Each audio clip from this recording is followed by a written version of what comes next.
ก่อนอื่นต้องขอบใจสำหรับคำถามที่มีอุบาสกคนหนึ่งได้โทรถามอาตมาภาพในขณะที่กำลังจัดรายการสถานีวิทยุจากคลื่น 91.0 เมกะเฮิรตซ์ของวัดโพบ้านนนทันคำถามมีอยู่ว่าสัญลักษณ์ของพระพุทธศาสนาคืออันใดก็ถือโอกาสนี้ตอบว่าสัญลักษณ์ของทางพระพุทธศาสนาที่เป็นรูปธรรมนั้นมีหลายอย่างหลายรูปแบบขอยกตัวอย่างจาก2ประการคือ 1. กาธรรมจักรที่เราเห็นปัจจุบันนี้ 2. ทุ่งสัพพนรังสีความหมายของทุ่งสัพพนรังสีทุ่งนี้ได้ออกแบบโดยพุทธสมาคมโคลัมโบประเทศศรีลังกาต่อมาพันเอกเฮนรีเอสได้เป็นผู้แก้ไขให้เป็นแบบที่ใส่ในปัจจุบัน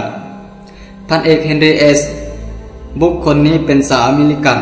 เป็นผู้สนใจเรื่องพระพุทธศาสนาและได้ฟื้นฟูพระพุทธศาสนาในประเทศศรีลังกาสาวศรีลังกาได้ให้สมญานามว่าเป็นวีรบุรุษ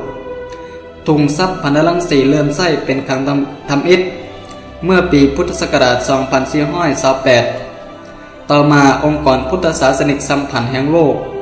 ได้ประกาศเป็นทางการให้ทุ่งนี้เป็นทุ่งพุทธศาสนาสากลโลกเมื่อวันที่ 26 พฤษภาคม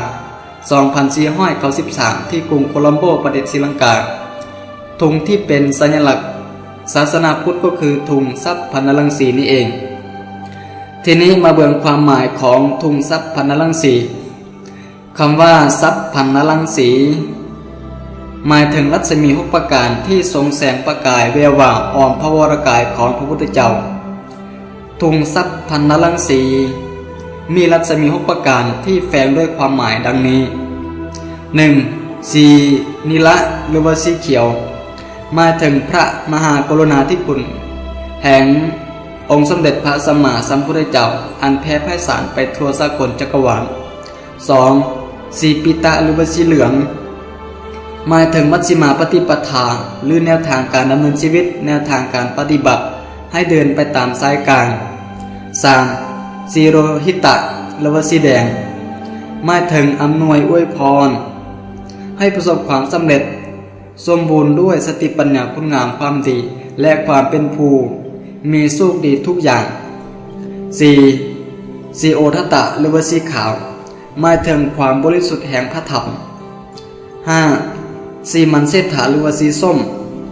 หมายถึงพระปัญญาธิคุณแห่งพระสัมมาสัมพุทธเจ้า 6. สีประภัสสรหรือว่าสีแสกหมายถึงเอาสีทั้ง5มารวมเข้ากันกลายเป็นสีที่6หรือว่าสีแสกนั่นเองสีแสกหรือว่าสีที่6นี้หมายถึงความจริงทั้งหมดในพระธรรมคำสั่งสอนของพระองค์สมเด็จพระสัมมาสัมพุทธเจ้าขอฝากคติธรรมว่าสัพพนรังสีเปล่งแสงรัศมีออกมาจากพระวรกายของพระพุทธองค์สันใดหาทั้งหลายควรจะสร้างคุณงามความดีให้เป็นดังรัศมีที่แผ่ออกมารอบตัวของเฮาสันนั้น